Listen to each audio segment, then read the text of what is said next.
Today, we talk about... I guess I got caught up in the idea of taping and broadcasting every set. Because, a lot of people don't recommend you do that. I say fuck it to those people. Because I'm, like you saw from that caption, I'm a little wacky. It's a timeline. You get to see your growth. That was my initial intention. That's an interesting idea. But then by the time you come out with a special...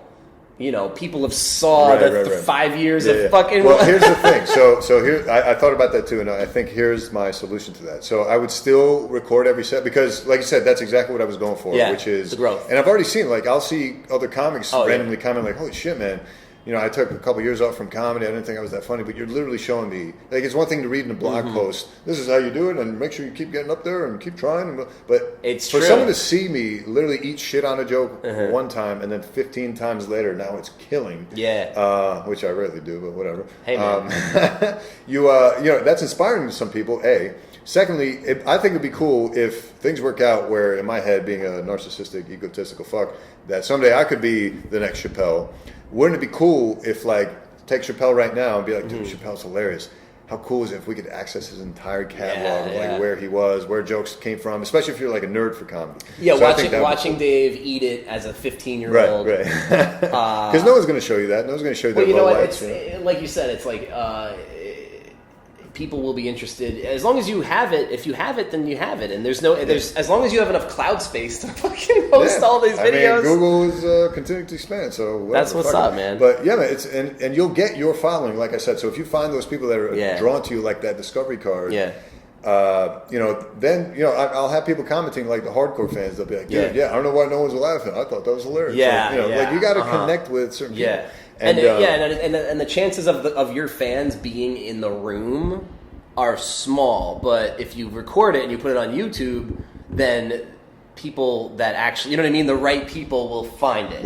Yeah. And I'm like I told you earlier, I have people that hit me up on Instagram like, hey man, I'd love to see you in in New York next time you're getting on stage, or in Iowa if you're on stage. Let me come see you. That's pretty dope. So as more of that starts to happen, all of a sudden I could probably book my own club just because. Yeah. And I did it by myself through open mics. Dude, you know what I mean? That is cool. So, that is exciting. I mean, but I understand the hating yourself concept and not thinking it's worth it, and being scared of it and vulnerable and all that stuff. That definitely goes into it. I'm glad I was able to get over that mentally. Yeah. But again, a lot of that I think has to do with being a doctor and being like, what are you really going to say? Like that I'm not funny? Go back to your day job? Okay. I've got a great day job. Bro. Yeah. I got the Mars yard on. Exactly. I got the overshoot, bro. Yeah. And actually, I forgot to answer your question about or respond to your thing about, no, there's going to be no new material. I think once I get to the stage where I'm big enough where I'm actually doing specials, what I would do is I'll still record all the sets. Mm-hmm. I will still post them on YouTube under private.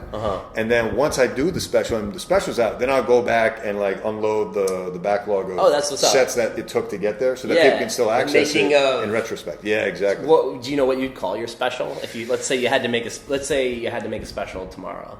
And you gotta name it, and you gotta shoot it somewhere. All right, what are you gonna call it? Well, I can tell you right now, if I were to get a special, I would shoot it at the first ever comedy club I ever went to / the first ever comedy club I did an open mic at, which was in Iowa, Penguins Comedy Club. Okay. And that's the other thing that I don't understand, these comedy specials that are routinely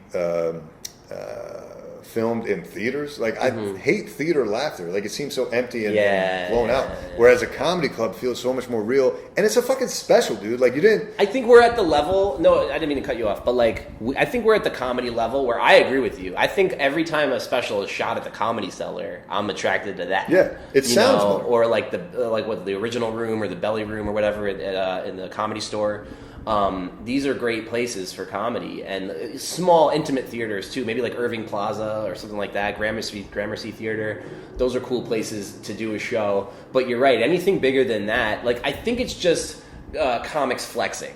When Kevin Hart sells out the Philadelphia, whatever the fuck. No, and I'm not saying he's doing football stadiums. I'm not saying don't do arena tours if you can. I'm not saying don't sell out MSG 4 days. But when you film a special, clearly the reason for that special wasn't to make the ticket sales. It was to create a time capsule thing that you will broadcast to everyone that wasn't there. Yeah. And why would it matter if it's the Cellar versus the theater? Yeah, I would argue it's better at the Cellar because the sound will be better. There's more of a comedy feel there. Blah, blah, that's a fact, man. I mean, you're right. Like when you watch Kevin Hart's special, you're not like, wow, I feel like I'm really at the fucking Megaplex theater. What, you know what I mean? Like I'm really at Soldier Field or where I don't even know where you filmed it. Unless VR becomes it's a thing, flex. maybe it's a flex. Of course it's a flex. But I think I'm hoping that Netflix. Hey, but fuck, I was going to mention something else along those lines. Well, what about this? Did you watch Drew Michael's special for HBO? There is no audience. Huh. It's just him. Really? There's no laughter. There's no audience. It was directed by Gerard Carmichael. Huh. And it's incredible. Interesting. It's really different. Like there's some little effects that go on with it. It's he plays because Drew Michael is like partially deaf, so he does some like audio fucking with it, so you feel what he's going through. I was going to say I could see why that became a theme. Sort of. It's really cool, and then it ends with this big like this FaceTime thing. It's like him and his girl like talking, and it's. I guess it's really cool, and I hope that more of that happens in the future. Like maybe guys doing stuff with green screen, and I want Eric Andre to do a special, kind of different like that too, because I love his stuff. Yeah, I do too. His show is great. Yeah, man, I'm glad you brought that up because like I don't understand why more comics don't like lean into prop use, if you will. Not like props like a carrot top, but more like use a PowerPoint thing. Yes. Show us some stuff or present us with different things that you want to talk about. I don't know. I think if Aparna has a proper special coming out soon, she'll probably use PowerPoint because Aparna Nancharla is a really great comic. She hosted Whiplash for all these years. And she has this thing where, like, once a month she would do a PowerPoint, and they're so funny. Oh, okay. And dude, PowerPoint is great. She does use PowerPoint. She has one of the stand-ups on Netflix. I think it's like season 2 of the stand-ups. Gotcha. Aparna's on there, and she does use PowerPoint. So yeah, I just think like use every possible tool because at the end of the day, you're just trying to create laughter. What does it matter whether you do it? I understand the purity of being able to create it just with your voice and a microphone. I get that, but I feel like if you can use additional tools, why not? Yeah, man. I mean, my brain thinks I like to make parody songs. Like I don't. I mean, people use guitars or pianos to like Zach Galifianakis, Adam Sandler. They're using those different tools to create comedy. So like, there's like I do it with 50 Cent a lot for some reason too. So there's one. 50 Cent has a song with Game. This is how we do, where he goes, I put Lamborghini doors on the Escalade. So I like to go, I put diarrhea doors on my Escalade. And I don't know what diarrhea doors are, but I imagine like he opens up the Lamborghini door and like just diarrhea flows out of it. Those are his diarrhea doors. Is this how you open up those asinine doors? I step out of the Lambo and put a special on the diarrhea doors. No, I do it all the time and I can't help myself because it's like, it's just my brain is always. I just have hip hop going through my head all the time. So when that clashes with my comedy brain, they like merge. Nice. I have another one where 50 has another song. It's on his mixtape where he goes, G Unit. I started my own gang, and so I can't believe I'm going to say this on your podcast. G Unit. I'm sucking my own dick. Isn't that great? Dude, I do the same thing all the time.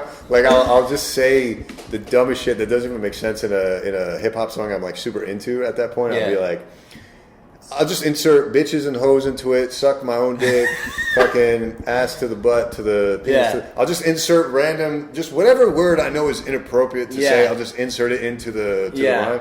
So I do that shit all the time. That's now that dope, I think about it, but I haven't thought about bringing it to stand up. Maybe. Sometimes I'm like, fuck, I can't do that on stage.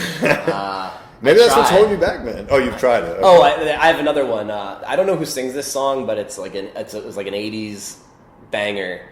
I'm back in the New York groove. You know that song? Yeah. So I'm back trying to fuck cats at the zoo. Dude, I do the same shit all the time. Because it's hard to fuck a cat. So like I'm back.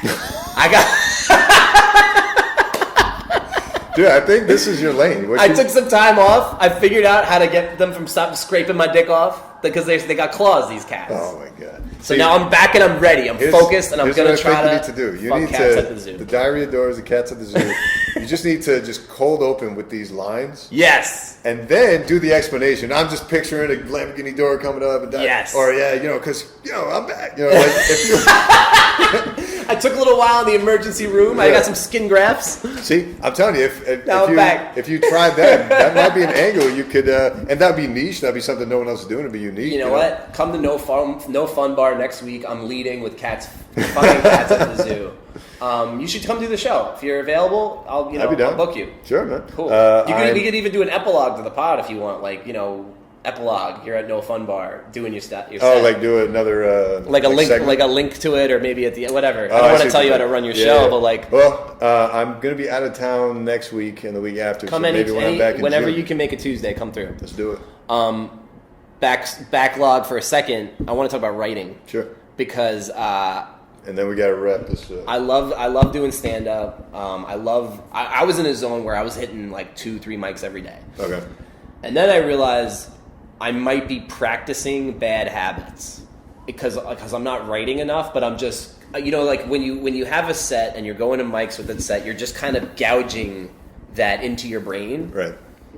And it's important to get up a lot. It's important to put in your 10,000 hours of stage time, of course. But I think it's also important to put in just as much writing time because I just think that it's your brain trying another angle, trying another way up the mountain. Right. Like what if I try this? What if I try that? Yep. And rewriting. I've heard, I forget who wrote it, but it's a great quote. It's writing is rewriting. When you write something down, like it's not. That's just the fucking rough draft. Yep. And you have to, in order to get it to a perfect joke, to the Discover card moment, Louis had to rewrite that. Yeah, for sure. And, like, I'm not a genius, so it would probably take me 100 drafts to get to the Discover card. But hey, as long as you love the process, right? Yeah. Do you write a lot? I hate writing. It sucks. Yeah. It fucking sucks. Yeah. But I just mean in general, writing, reading, just not my thing. Audio visual. This is AVZ, baby. Yeah. But I think AV like this. But ass. Sorry. There you go. Yeah, another ass pun. We got to incorporate that one too. Just edit my whole face out of this. Just put the asinine. Comic X. Yeah. But no, I like the concept of writing on the stage. Okay. Because I kind of agree with you where it almost becomes diminishing returns or counterproductive to do too many mics too often. Yeah. Because I felt myself burning out doing the 2 to 3 a day at one point a few months back.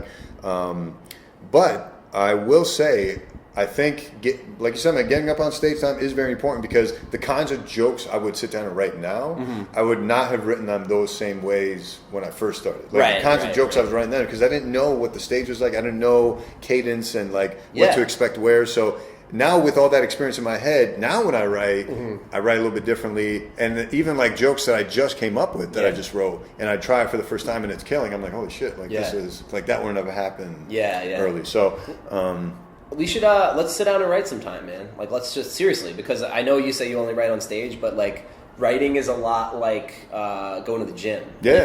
If you have somebody to fucking sit down, like if we sit somewhere and just work on our stuff, bounce it off each other. I'm super down for that. I think that's super productive. I just get the sense from most comics like everyone's either running to an open mic or doing another thing, or they just don't have time to like sit and write. Every single comedian in the world could use an hour and a half to sit down and just, bounce ideas off another comic, come up with stuff together, or just sit silently and be like, dude, we're both not gonna look at our phones for 25 minutes, and we're both gonna come up with fucking 3 one-liners, whatever it is. Like, just, I'm seeking that out. There's a few comics I look up to, or not look up to, that are like peers of mine that like, we're trying to make more time to write, because writing is hard, man. Every time I leave the house to go to a coffee shop to write, I still have my phone in my pocket, and that shit is like a secret agent, and it's always ready to just be like, aha, let's go on Deadspin. Let's. I'm there, man. I'm there. So, but yeah, I'd be down. Maybe even just like right before a No Fun Bar show, we can hang out for like a half hour, hour beforehand. That'd be cool. Yeah, man. So let's do that. But why don't you plug where we can find you so we can wrap this up? Let's do it. Okay, my name's Camden Polio. That's my Facebook. There's only one of me. Killa Camden 33 on IG. That's Killa with no H. Killa, Killa Camden 33 is my IG. I love IG. I love it. Shit. I need those likes. I'm so wrapped up in it. I have like 700 followers, and it's just I treat it like it's 700,000. I really do. You should. Yeah. Those are your people. Speaking of which, I'm curious now. Because my phone's filming. Do you know which post of mine caught you off guard? Let me grab. Actually, let me grab my other phone. Okay, can you grab my phone too? Yeah.